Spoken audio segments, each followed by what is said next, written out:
Goedenavond en welkom terug. We nemen de week in vogelvlucht door, zodat je in een ruim kwartiertje weer bent bijgepraat over het nieuws van de slechte naleving van de vaarregels bijvoorbeeld, de vakantiehuisjes voor de ambulancemedewerkers en de Renewy Tour die in Zeeland was deze week. En natuurlijk nog veel meer. De gemeente Tholen wil meer inwoners en heeft daarvoor zijn oog laten vallen op Brabant en de Randstad. De gemeente wil inwoners van deze gebieden verleiden om zich op het eiland te vestigen. Dat staat in de omgevingsvisie van de gemeente, waar de gemeenteraad zich binnenkort over buigt. In die visie staat aangegeven hoe de gemeente er de komende decennia uit moet gaan zien. In Sint-Anneland zijn de eerste contouren van de plannen al zichtbaar. Wie al een aantal jaren niet meer in Sint-Anneland is geweest, die zal behoorlijk opkijken. Want naast de oude kern is eigenlijk een compleet nieuw dorp is daar neergezet. En het past een beetje in de nieuwe omgevingsvisie van de gemeente Tholen, waarin de gemeente wordt neergezet als een overloopgebied voor Brabant en de Randstad. Ook hier in Sint-Philipsland wordt daarom een nieuwe woonwijk gebouwd. Wij zien zeker potentie en kans om mensen die vanuit de Randstad een rustiger woonomgeving zoeken, die echt bieden in Tholen. En daarnaast bouwen we natuurlijk ook voor onze eigen starters, senioren, eigen inwoners die ook naar een huis op zoek zijn. Het is een mooie combinatie van beide. Tholen wil de komende jaren ruim 1600 huizen bijbouwen om bij te dragen aan de landelijke strijd tegen het woningtekort. We zijn een plattelandsgemeente met kleine kernen. Ik denk dat het echt een belangrijke bijdrage levert aan de leefbaarheid van de kernen. Jonge inwoners, gezinnen die ook zich hier kunnen vestigen. Goed voor de scholen, goed voor de winkels. Dus het is ook belangrijk dat de gemeente op die manier, natuurlijk wel passend bij zijn eigen schaal, maar wel kan groeien. En dat is niet het enige vlak waar Tholen op wil groeien. In de nieuwe omgevingsvisie van de gemeente Tholen ook meer aandacht voor toerisme. Want wordt gezegd, de gemeente heeft zoveel hele mooie historische kernen. Daar zouden we veel meer toeristen mee kunnen trekken. En dat brengt natuurlijk ook weer allerlei economische mogelijkheden. Historisch, zoals hier bijvoorbeeld in Sint-Anneland, maar ook bijvoorbeeld in Tholenstad. Tholen is natuurlijk een vestingstad met heel veel mooie panden nog uit die Gouden Eeuw. En er zijn er nog heel veel van te vinden en heel veel andere mooie panden. En waarmee proberen jullie ze dan te lokken? Nou, met de historische sensatie die je hier kunt ervaren. Dus de mensen kunnen hier echt zien hoe dat er vroeger geleefd werd. Het is natuurlijk de vraag of de inwoners van nu ook zitten te wachten op meer toeristen en nieuwe inwoners uit Brabant en de Randstad. Nou, dat de mensen zich aanpassen aan onze huidige tradities en gewoontes, zal ik maar zeggen, dan kan ik daar best goed mee leven. En andersom, of meer mensen van buiten zich wel in de gemeente willen vestigen. Ja, nee, ik zou dat zelf niet overwegen, omdat ook ons heel goed bevalt waar we nu wonen. Ik kom hier niet wonen. Dat Tholen een wat conservatiever, behoudend imago heeft, speelt daarin wellicht ook een rol. Ik denk dat het een rol moet spelen. Want dit is Tholen. En wij willen van wat u constateert eigenlijk onze kracht maken. Dat doen we al.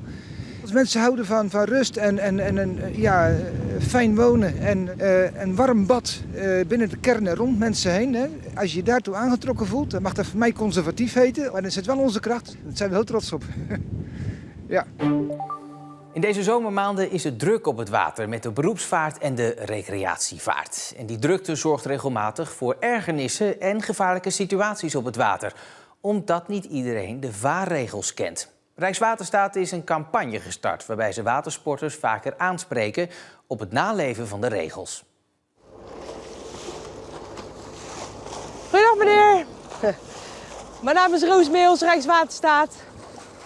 Haben Sie eine Fahrbeweis und eine Registratiebeweise? Hoe vaak controleren jullie nou hier zo op de recreatievaart? Best wel regelmatig. Het is ook net, valt een scheepje op, doet hij iets raars, een rare manoeuvre, vaart hij te snel. Maar over het algemeen best wel regelmatig. Alles is in orde, ja. Waar letten jullie dan op? Bij de kleine speedbootjes, net als daarnet, letten we op het dodemanskoord. Of ze een brandblusser hebben, reddingsvestjes en of het vaarbewijs er is en of het registratiebewijs er is. Ja, want is het ook nodig, die controle? Ja, het is op zich wel nodig, ja zeker. Ja, het is toch, ze varen heel snel en dan met een vaarbewijs, dan weet je gewoon over het algemeen moet gewoon alles in orde zijn. Wens ik u nog een hele fijne dag. Ja? Oké, dankjewel. Tot ziens. Tussen recreanten onderling is er nog wel eens irritatie. Je hebt er altijd mensen bij zitten die toch met een hoge golfslag voorbij mensen die lekker voor anker liggen of die afgemeerd liggen. Ja, dat is niet leuk als er iemand dan met hoge golven voorbij komt varen. Die mensen zijn er wel geërgerd inderdaad. Het gaat ook wel eens bijna mis. In combinatie met de beroepsvaart bijvoorbeeld. Van de week hadden wij een kruisertje en die stak vlak voor een tanker, beroepsvaart, stak die over. En er zat misschien nog maar 15 meter tussen. Ja, dan ga je naar zo'n man toe en dan vraag je, vaart u vaker tussen de beroepsvaart? Bent u er bewust van dat zo'n schip een hele grote dode hoek hebt? Die kan jou niet altijd zien. Het gaat ook 9 van de 10 keer goed, maar je kan altijd door technische storingen, kan het altijd gebeuren dat je motor uitvalt. En daar moet je altijd wel rekening mee houden. Het is dus de bedoeling dat het veiliger wordt op de vaarwegen, met name voor de recreanten. Daarom heeft Rijkswaterstaat met deze campagne ook 5 tips opgesteld. Houd rekening met de dode hoek van de beroepsvaart. Zorg dat je rondom goed zicht hebt, dat je altijd ziet wat er om je heen gebeurt. Ken de vaarregels en bereid je reis goed voor. Veiligheid op het water, daar draait het dus allemaal om in deze campagne van Rijkswaterstaat. Zowel voor de beroepsvaart, maar met name voor de recreatievaart. En wordt u een keer aangesproken?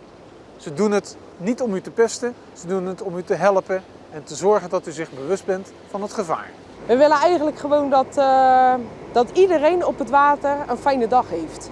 En de beroepsvaart doet het voor hun werk. Die moeten gewoon goed hun werk kunnen doen. En de mensen die aan het recreëren zijn, die willen we gewoon dat echt iedereen een leuke dag heeft om te recreëren.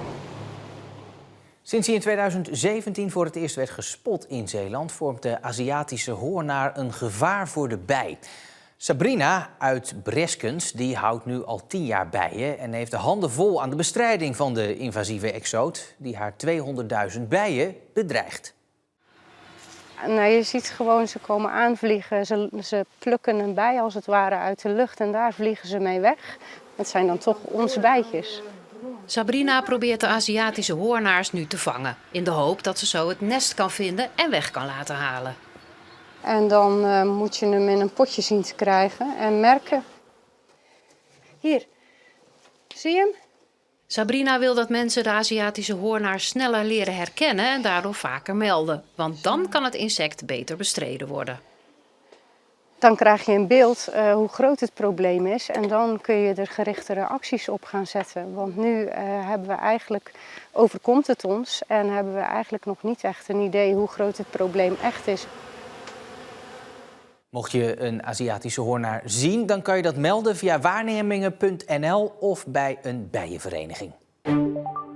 Omdat de ambulancedienst het Witte Kruis in Zeeland in de zomer de roosters niet rondkrijgt in verband met de vakanties, besloot de dienst om personeel uit de rest van het land naar hier te lokken met gratis vakantiehuisjes.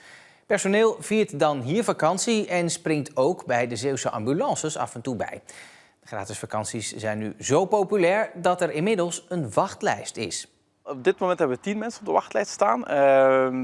En daarbij zijn in de zomervakantie zijn er 6 tot 7 huisjes, een beetje afhankelijk van de periode, gevuld. Dus ja, dat mogen we wel van een succes spreken. Ja. Denise Secuur uit Horen is een van de ambulancemedewerkers die dit jaar met haar gezin in een Zeeuws vakantiehuisje zit. Vakantie vieren in Zeeland. Daar was de familie maar wat enthousiast over. Als ik aan ze vraag, wat vind je leuker, Bali of Zeeland, dan kies ik voor Zeeland. Het is echt een combinatie van de provincie die we echt heel erg mooi vinden. Zon, zee, strand. We hebben nu dus ook wel mazzel met het weer. Plus dat de dienst is heel fijn, de collega's zijn heel erg fijn. Eigenlijk de patiëntenpopulatie is fijn. Dus dat maakt wel dat het gewoon een hele vriendelijke dienst is om voor te werken. Toch waren de vakantiehuisjes voor het ambulancepersoneel niet gelijk een groot succes. Dat klopt, het eerste jaar was 2019, dus net nog voor corona. Toen hadden we een beetje animo en dan merk je toch, mensen nog wat afwachtend, wat houdt het in, wat moet ik ervoor terug doen. Ook de samenwerking natuurlijk met Robot waar we dan mee in zee zijn gegaan. Dat was ook een beetje zoeken van hoe kunnen we elkaar hierin tegemoet komen. En dan zagen we eigenlijk na corona dat het dan echt enorme vlucht heeft genomen. En ik denk met name mond-aan-mond reclame dat daaraan heeft bijgedragen. Hier in Kamperland gaat het om 6 vakantiehuisjes die bezet zijn door ambulancepersoneel dat hier deze zomer werkt. In totaal zijn er zo'n 100 ambulancemedewerkers deze zomer in die vakantiehuisjes geweest. En die hebben dus ook meegewerkt op de ambulance in Zeeland. Ik ben vanmorgen uit de nachtdienst gekomen en ik had mazzel, want ik heb 6,5 uur kunnen slapen in de basistijd. Dus ik ben niet meer naar bed gegaan. En daarna ben ik de dag gewoon begonnen met het gezin. Zijn we net naar het strand gegaan. En daar zijn we een half uur geleden van teruggekomen. En om 5 uur moet ik weer mijn dienst aanvangen in Goes. Ambulancepersoneel dat een week gratis wil verblijven, moet 4 diensten draaien. Op die manier wordt het tekort op Zeeuwse posten opgelost. Onze eigen mensen hebben ook gewoon nood aan vakantie en moeten die kunnen nemen. Het is gewoon erg druk in Zeeland in de zomer. Terwijl andere provincies een beetje leeglopen, loopt het hier net vol. Het kan niet zo zijn dat we diensten laten uitvallen, omdat we dan onze eigen mensen op vakantie laten gaan. Dus op die manier proberen we eigenlijk de twee met elkaar in evenwicht te brengen. Er zijn ieder jaar verschillende initiatieven om zorgpersoneel in de zomer naar onze provincie te halen. In de zomermaanden verdrievoudigt namelijk het inwoneraantal van Zeeland. Die extra handjes, die zijn dus nodig. Ik vind het wel fijn dat ik op deze manier daar aan kan bijdragen. Het voelt een beetje zakkenvullerig en dat is het natuurlijk ook wel. Want je krijgt ook nog de diensten betaald die je werkt. Dus het is voor ons wel echt super lucratief. Maar dat betekent wel dat de mensen van hier gewoon op vakantie kunnen. En dat maakt het voor mij wel dat ik het ook wel met een goed gevoel kan doen. Ja. Zou je het andere mensen aanraden? Ja, 100%. Ja, absoluut. En volgens mij gaan ook steeds meer mensen, dus dat is ook goed. Ja, en wij komen ook straks allemaal met een positief verhaal thuis. En ik hoop dat volgend jaar er nog meer mensen aanmelden. Ja, zeker weten. Ja. Leren autorijden in een auto zonder voetpedalen. Want als je je benen niet meer kunt gebruiken, lijkt dat ook meteen het einde van je carrière als automobilist. Tenzij je een aangepaste auto hebt. Maar om in een auto zonder voetpedalen te mogen rijden, moet je eerst een rijtest doen. En dat kon tot voor kort alleen buiten Zeeland. Tot nu. Nu. Super. Oh, dankjewel. Jaap Thijssen zit na jaren weer in een lesauto. Hij leert autorijden met handgas en een handrem. Als je heel rustig de remdruk loslaat met je rechterhand en de linkerhand stuur vasthoudt, dan rollen we rustig naar achter. Hij doet dat in de enige aangepaste lesauto die Zeeland rijk is. Ik zit met beenproblemen en die beenproblemen zijn in de loop van jaren erger geworden. Dat betekent dus dat ik minder kracht krijg in mijn benen, voeten. En daardoor ook minder goed gas kan geven en kan remmen. En koppelen gaat sowieso niet meer. Maar daarom rijd ik ook al een automaat. Rijschool Dek uit Goes besloot onlangs een aangepaste lesauto te laten maken voor mensen zoals Jaap. Je zag dat kandidaten echt richting Breda moesten om überhaupt rijlessen te kunnen volgen. Nou, je kunt je voorstellen dat het sowieso voor kandidaten al lastig is om zover te moeten reizen. En zeker voor mensen met een lichamelijke beperking. Voor hij mag wegrijden krijgt Jaap een korte instructie. Nou, beide handen functioneren nog goed. Oké. Dus u kunt uw voeten gewoon rustig zo neerzetten. Nou, dan hebben we als voorziening voor u momenteel aangebracht het gas. Ja. Dat is deze hendel. Het beste is altijd uw duim hier te hebben. Dan kunt u met uw hand... Ik dacht zelf niet dat het ingewikkeld was, maar als ik dus het uitleg zo hoor, dan denk ik dat er toch iets meer bij komt kijken als dat ik dus in eerste instantie dacht. Kijk, van mezelf ben ik positief ingesteld, maar dat betekent niet dat ik alles kan. En ook voor de rijinstructeur is het wennen, zo'n aangepaste lesauto. Nou, het was voor mij ook wel even een aanpassing, want ik moet natuurlijk de technieken zelf kunnen beheersen. En wij zijn altijd gewend geweest super netjes te rijden met 2 handen en dergelijke. En ik heb mezelf echt ertoe moeten dwingen de eenhandstuurtechniek goed te leren. Ik heb moeten leren het handbediening, gas geven, remmen, die combinatie allemaal te leren. Want op het moment dat je het zelf niet beheerst, kun je het ook niet uitleggen. Dus, En hoe was het moeilijk om te leren? Aanzienlijk moeilijker dan in eerste instantie gedacht, ja. Hoe is het voor u? Nou, dus even wennen, maar ik heb het gevoel dat het toch wel eventjes al een klein beetje, zeg maar, de reacties snel inzitten. Maar Als alles goed gaat is Jaap met nog een paar rijlessen klaargestoomd voor de omschakeling. Pas als hij zijn rijtest met succes heeft afgelegd, kan hij met zijn eigen aangepaste auto op pad. Wielerliefhebbers moesten donderdag in Sluis zijn, want daar werd de tweede etappe van de Renewy Tour gereden. Opvolger van de Binkbank Tour. Er deden meerdere topsprinters mee, onder wie Jasper Philipsen. 154 deelnemers rijden een individuele tijdrit van 13,6 kilometer. De start was in de Zuiddijkstraat en de finish hier op de Grote Markt, waar honderden fans langs de zijlijn staan. Fantastisch, mooi. Ja, dat is een mooi evenement voor Sluis. Lekker biertje erbij, lekker weer. En ik zie ze één voor één voorbij komen. Of niet? Dat is toch leuk als dat ze in een peloton voorbij flitsen. Wat vindt u zo mooi aan de sport?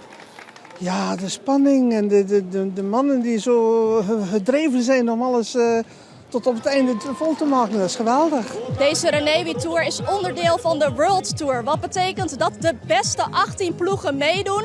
Wat is de favoriet? De favoriet voor de eindoverwinning voor mij is Craig Anderson. Die toch in de recente Tour de France bewezen heeft van dit niveau zeker en vast aan te kunnen. De tijdrit werd uiteindelijk gewonnen door de Brit Joshua Tarling. In Zeeland wordt er voor het eerst commercieel hennep geteeld voor de textielindustrie. In Sluiskil is na een proefperiode van 2 jaar dit seizoen 7 hectare hennep ingezaaid. En die wordt nu geoogst. Nou, wij zien al jaren dat er steeds meer vraag komt naar natuurlijke grondstoffen voor textiel. Textiel staat ook voor grote uitdagingen. Wij moeten verduurzamen. Op dit moment wordt er nog heel veel kunststoffen gebruikt in de textiel, zoals polyester. Mensen willen toch gewoon natuurlijke vezels hebben en het moet uiteindelijk ook kunnen recyclen. In de afgelopen 5 jaar is de hennepteelt bijna verdubbeld in Europa.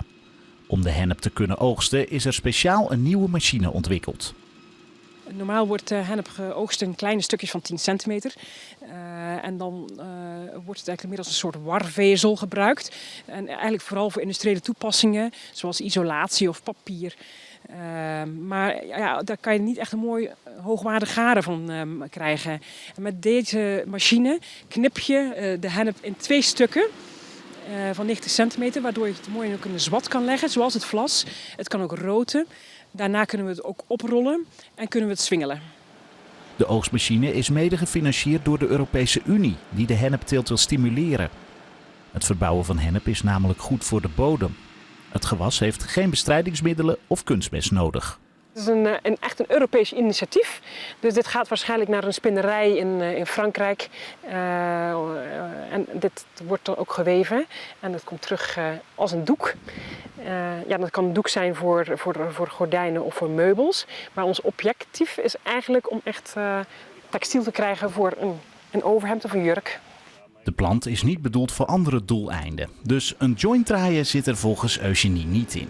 Het zijn rassen die toegelaten zijn, die zijn geregistreerd in Europa en die zijn toegelaten tot verkeer, zoals ze dat noemen. En dat betekent dat ze ook gecontroleerd zijn op het THC-gehalte. Deze zijn lager dan 2%, dus hier zit geen marihuana.